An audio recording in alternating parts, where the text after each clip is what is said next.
up with, and their parents, the mothers left them down to be raised with the grandmother, and they went back up north, but the mothers had like big time jobs and lived a damn a Mary Tyler Moore life. You know, you gonna make it, but they doing this shit up there and their children down south. And them, and to this date, all them damn brothers, it was 3 of them, especially the males, all of them fucked up. One boy is 39, this boy, he's graduated college, he got a $50,000 a year job, and he can't keep a goddamn girl a date. And if this girl wants him, she got to make like she don't want him. And then he'll be with her. But soon as she shows any type of thing that she wants him, she's out the door. Because he don't keep a girl a damn week if she likes him. If we tell her, well, you know, you can't like him. Because if you like him, you gone. He cutting your ass loose tomorrow. Crazy. So my point is, it's you. It's not the children, it's you. I believe the children are, no, you the future. The future is always now. If you don't take care of shit now, it ain't going to be in the future. That's what they keep doing. It. The future never gets here. Because you're always in the damn present. Which is the future. So it's not you. So automatically, they cut your conscience off. Because the white man understands that he can give you something to look forward to. He has already eliminated the space between you and that time that you're looking forward to do some shit. Based on your career, based on your child growing up, based on some insurance policy when you're 65, all that bullshit. And that is to suspend consciousness so he can have another day to kick you in the ass. But the time is now. That's how he does things on mind control. You look into the future, you look into YK2 when this shit is now. You worrying about how you gonna get into the damn year 2000 and the shit is now. 2000 been here. You see what I'm saying? And that's the way he does this stuff. You see, that's a part of mind control. Mind control in the United States. Very key at this particular time. Yeah, so if you also get the book of E. Wallace Budge book, Tutankhamun, Omonism and Otanism, you will see a picture of Osiris in there, Osea up in there, but he got a twa head, a little short pygmy man. So it proves that the ultimate God is a little black man, got a little nappy head. They don't show you that picture. They only printed it one time in E. Wallace Budge's book, Tutankhamun, Omonism, and Otanism. It's in that particular book. Recapping what I said yesterday, the gates of Zion is the pineal gland, the pituitary gland, and the hypothalamus gland, which is the pearly gates. You see what I'm saying? Which is the pearly gates. The north, they say that the evil comes from the north. That's in the Kabbalah, which is the north gate. So that evil is the pineal gland, the enemy of God. I know that's hard to say, because your concept of God is, you know, but it's talking of, that's Lucifer. The pineal gland is actually Lucifer. The stone that fell from Lucifer's crown is called the philosopher's stone. You will find there's a stone that fell from Lucifer's crown. That's the black dot, is what that is actually talking about. That's the black dot. Which now taps into this Solomon thing. Because Solomon and Osiris is one and the same. Solomon was never a historical figure. The Hebrews were nothing but Typhonian Egyptians or Hyksos, but they were a group of Egyptians. See, what happened was, which I was explaining him today, most of the historians thought that the Hyksos invaded Kemet. Well, how the hell you going to have some people, a couple of little niggas on a horse come in and invade the world power? That's like a few damn crackers coming in on a horse going to take over down D.C. Shit ain't happening. You see, that baffled people to this day. Massey was the only person to get it right. Massey, Albert Church Ward, Alvin Boyd Kuhn, and Evil Lindsay of Stratton, which is his particular group of people. They got it right, especially in Book of the Beginnings, Volume 2, that the Hyksos, or the Shepherd Kings, were a group of Egyptians, a group of Camites that was living there in Egypt. There was a coup d'etat and took over the government. They were Typhonian Egyptians, mainly your Ethiopian stock. They were see, you got dynastic. And the dynastic people come in and they overthrow the pre-dynastic people. So the Hyksos were a form of the pre-dynastic people. The Typhonian Egyptians are what you call the followers of Apep. And they were overthrew by the Ammonites. And so for 100 years they became back, they had a coup and they overthrew them. So you're talking about a group of Egyptians. You see what I'm saying? Those later on, and so after Amos and them drove them out, they later on became Hebrews along with the whole Akhenaten thing, if you we'll get back in for the people that need to understand that. But the point is, after they left Kemet, these Egyptians, they didn't want to identify with pharaonic Egyptian or hieroglyphic Egyptian, so therefore they took world mythology and fastened it into history. So Solomon never existed. David never existed. You see what I'm saying? These are metaphysical terms. Solomon is Osiris. David is Horus. Jacob is the physical body, which is still a form of Osiris, called the jet pillar. Jacob's ladder, which is the Kabbalah. Abraham is the black sun. So Solomon, Jacob, Abraham, and David, all of those are part of the same physical body. Different aspects of your same physiological structure. Bethlehem is the soul. You see, Bethlehem is the soul. All of these are metaphysical terms that they historicalize, and you thinking they're real damn people. Because these group of black people, and later on it worked against us because now they got a group of white people fronting to be the chosen people. These group of black people are Camites or Egyptians or northern Ethiopians, took the mythology that was in Greece, Rome, Babylonian, Mesopotamia, over in Persia, over in Kemet, over in Ethiopia, over in Yoruba land, in West Africa, in South Africa with Kulu, and everybody had the same in India. They took that particular thing and said, we're going to take the mythology and make it a historical people. And that way, by it becoming a historical people, we can say that we are the people of God. And so Paul and them did the same thing with the Jesus thing. We're going to take the mythology of the Christ, which is in all of us. I'm going to make it a historical man, and therefore they can throw people off, and so they become the elite. You see what I'm saying? But even in the doggone book, they tell you that Egypt, they so-called hate Egypt, the Hebrews. But why the hell is if they hate Egypt, why the hell is Egypt, Mizraim, a tribe of Israel? Right there alone tell you that we're talking about a mythology thing. So Solomon is basically the Osirian drama. You see, King Solomon, oh yeah, I am black and comely. You see what I'm saying? So Solomon and Osiris is one and the same. Osiris was taken, he was cut into different pieces and thrown over the Nile. Solomon was hit in the head and taken to a different land. Later on become Hiram of Vith out of Solomon's temple. All that's mythology. It has nothing to do with real people. It's all a part of your own soul being separated and scattered all over the earth, and you got to pick up the damn pieces. You see what I'm saying? Osiris was dismembered by Set and taken to a different land. Same as Solomon. A demon took him to a different land. You see what I'm saying? The ring of Solomon, or the circle, or the spear, is the spear of God. The ring of Solomon is the Kundalini energy, or the black dot inside of you.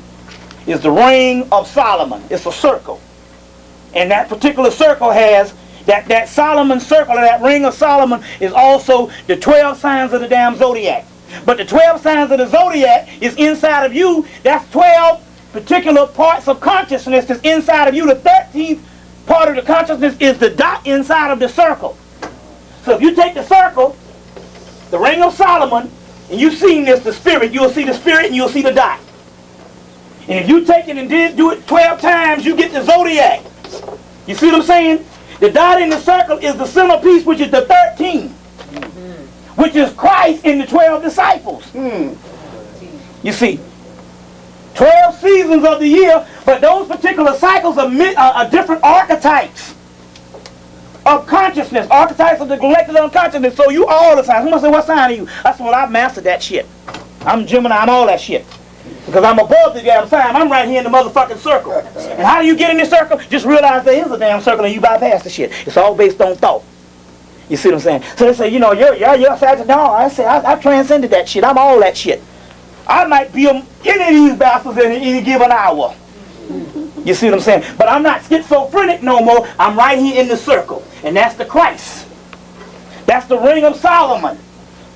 So Solomon, in the Hebrew mythology, there's a guy by the name of Rappaport. Just remember that, Rappaport. Get these 3 volumes. You get 3 volumes. You might try to work on getting these. They are worth having. 3 volumes of the Legends of Israel. The Legend of Israel by Rappaport. Rappaport is his last name. Volume 1, 2, and 3. But when you look at this and stuff, This is mythology, and once you take it out of the historical shit and try to tap into the esoteric part, the gates open up. But in there they talk about Solomon. Solomon traps all these demons in his ring, his signet ring. Those demons that he trapped, or these beasts that he trapped, are the signs of the fucking zodiac. But remember, one of the zodiac signs is the fucking man. See what I'm saying? They're talking about 4 beasts, and one of the heads of the beasts is a man. That means that the other doggone beast is inside of him. You get where I'm coming from here? So he traps these beasts with his signet ring, which means he gets on top of the zodiacal powers, because there's 12 titans. There's 12 zodiacs. There's 12 zodiacs. So we're talking about archetypes of elected consciousness. We're talking about 12 different aspects of melanin. Jason and the Argonauts. Was it 12 Argonauts?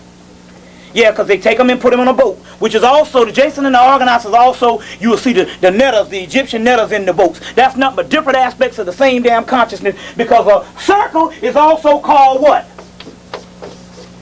Ark. And ark is the boat. This is the mothership inside of your head. You see what I'm saying? So Jason and the Argonauts is the same story. It's a historical story, it's a physiological story, it's a metaphysical story. Jason and the Argonauts, like I said, go rent the tape, Jason and the Argonauts, and study it. But in that particular tape, remember now, the book, Apollonius, he was the director of the Library of Alexandria, so he literally took a book out of there. But and he translated it in the Greek story. But Jason means, look at this, it means Jah, sun. It means July, August, September, October, November.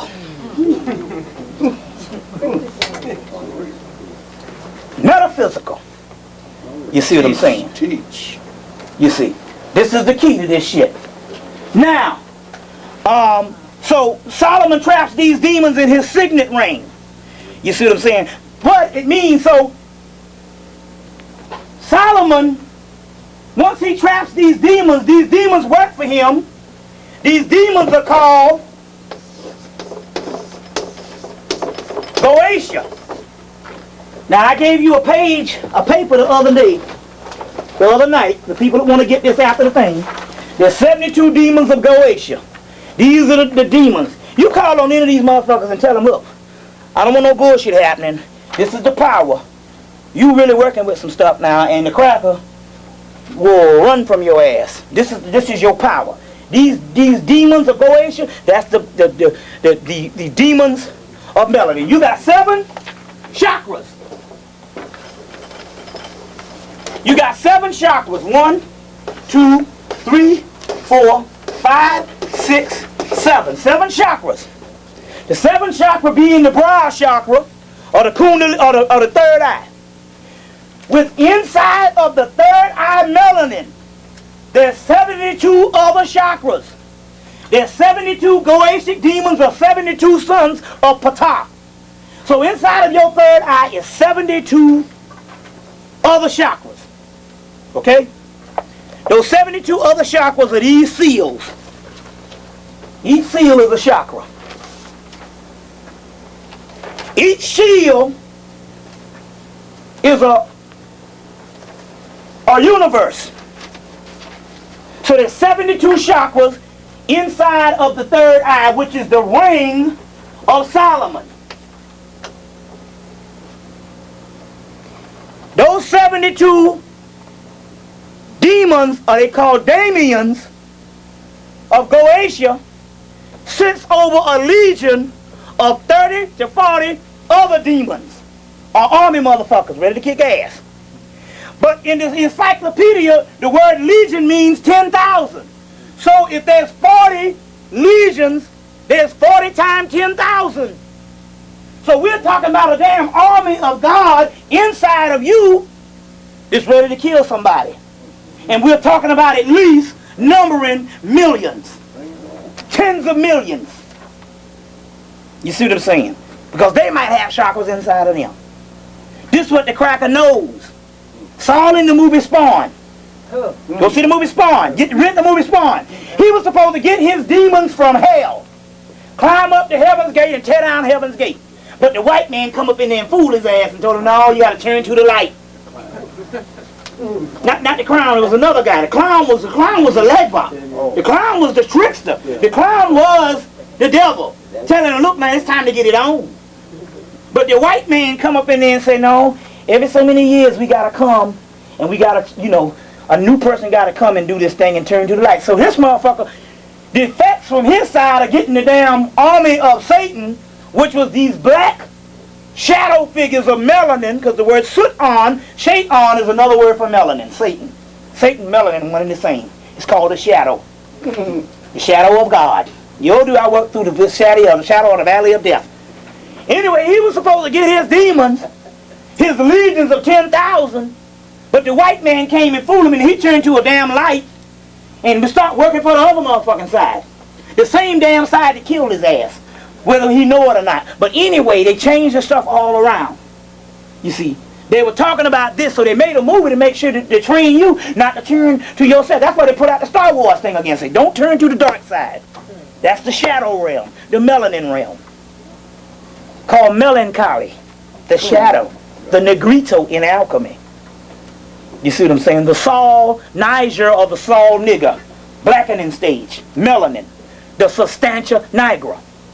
Don't turn around. The effect from God, which means turn around and look at the mouth of God, which is the medulla oblongata, which is the basis of the spine, and the top of the spine and base of the skull, which is where the melanin is. He's supposed to get the demons, the 72 demons, which each 72 of these mugs got a legion of 40,000, and the 40,000, excuse me, a legion of, 40, wait a minute. What did I say? A legion of 40 legions. He got 40 legions, and each legion is worth 10,000.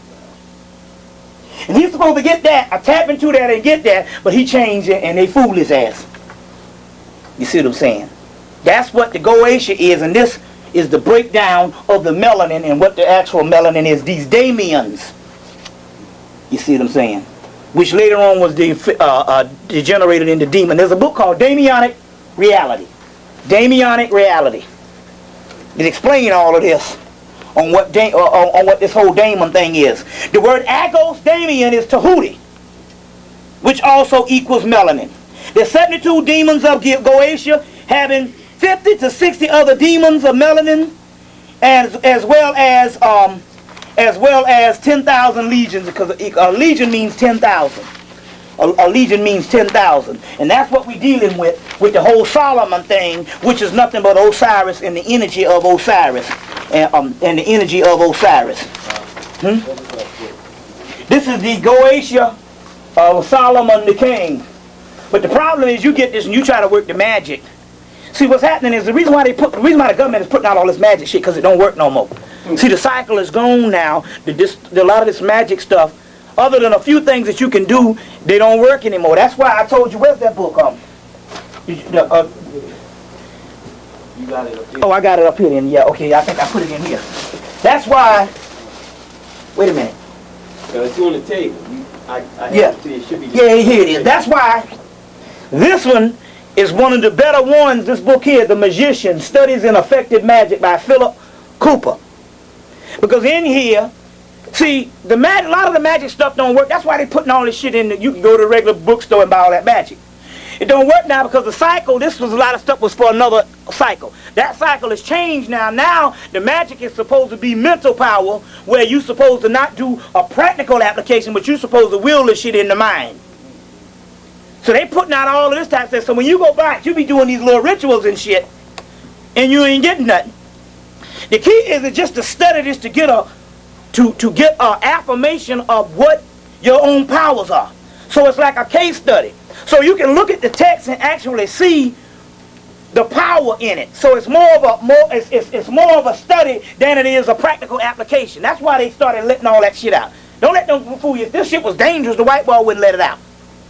You understand? So the key is to get it into the subconscious, other than the technique.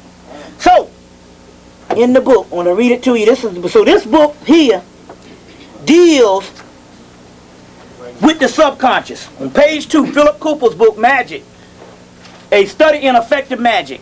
So you can also use this in the subconscious just for Not just magic as far as trying to blow up something. Just for shit that you want to deal with and put energy to it, just whether you're on the job or whatever. Somebody fucking with you, or you want to get another promotion. This magic is supposed to be used for everyday life on that level.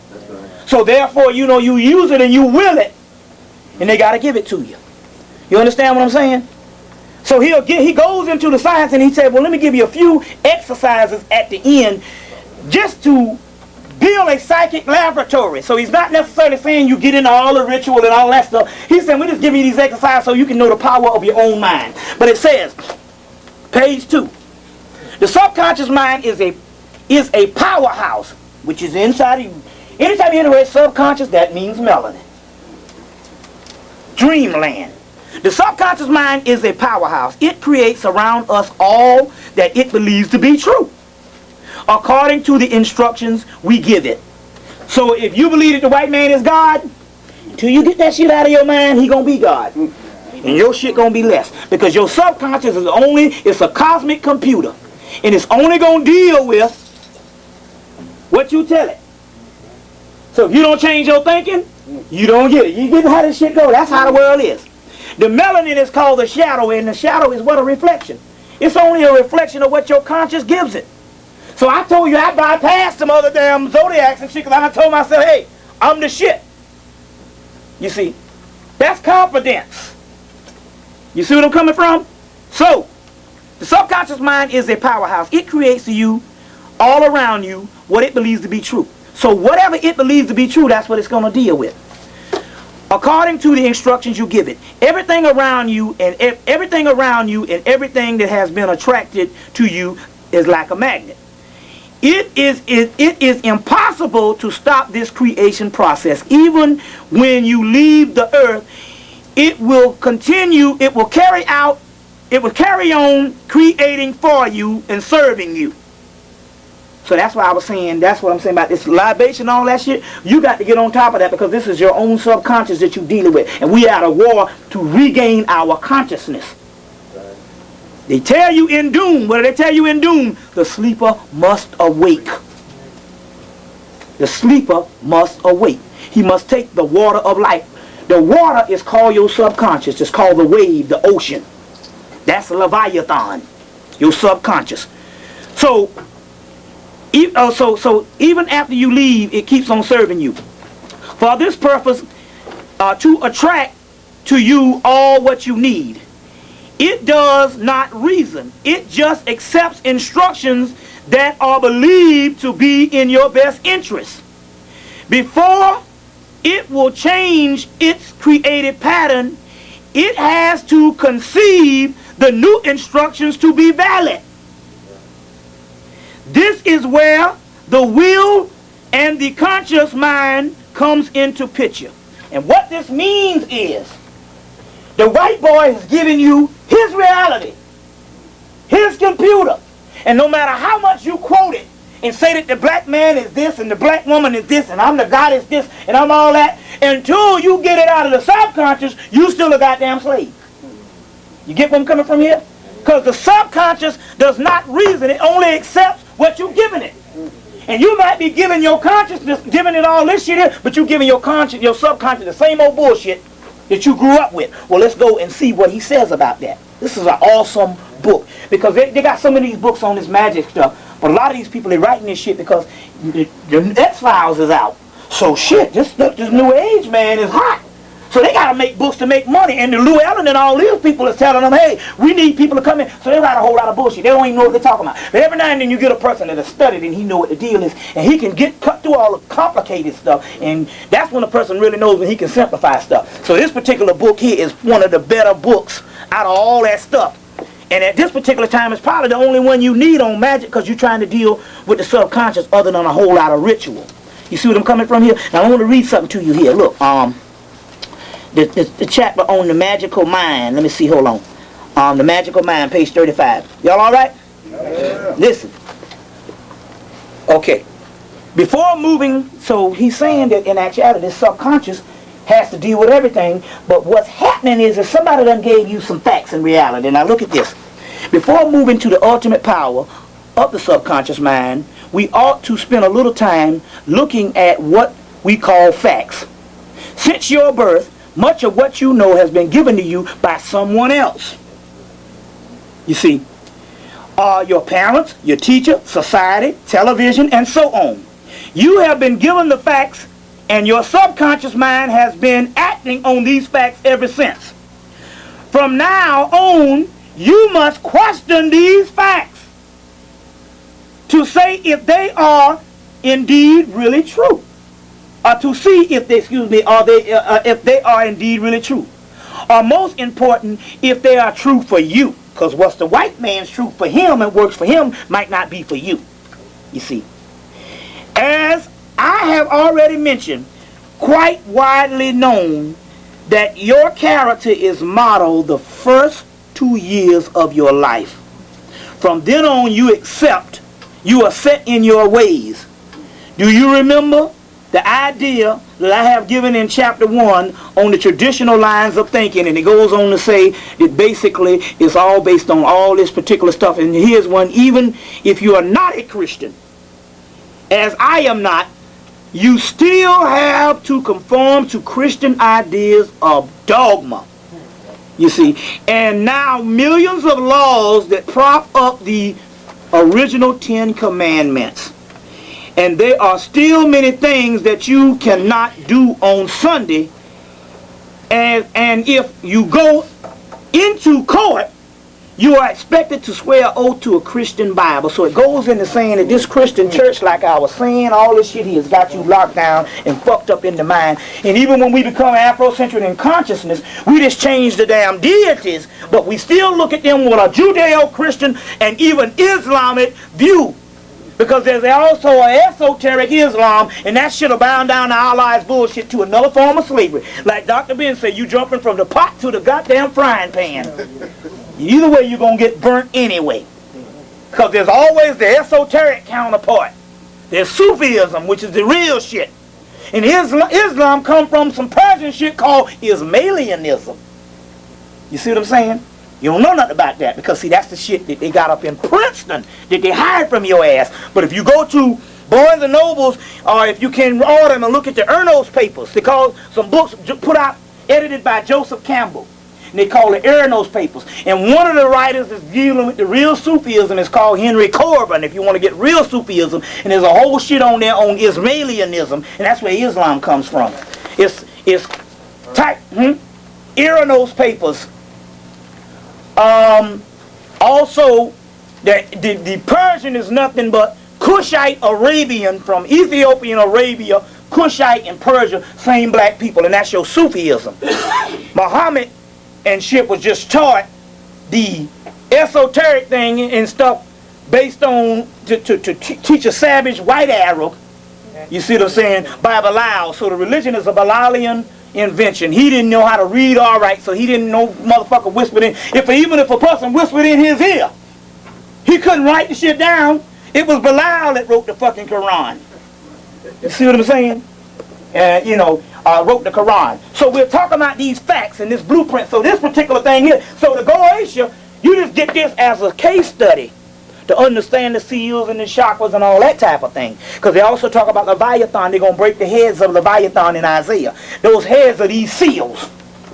These different seals. And once these seals are broken, you see what I'm saying? 7 major seals. Once they are broken, you see what I'm saying? These Damianic energies, which is the melanin energies, will retake the earth from the cracks of the universe. You see what I'm saying? Will retake the earth and the whole universe and oust this old cycle of gods that's ruling this shit and got us down here at slavery. Because now's the time to come back. Huh? In the Omen, yeah. How many people got problems with this stuff? Go ahead with it. All right. Praying 5 times a day is all that. All that old bullshit. Praying is begging and keeping you down here. That's slavery. So let's go on. We got a lot to deal with right now. Let me get some of my other stuff right now, because I want to deal with a couple other things right here. Let me deal with this Prometheus thing right now. Azazel is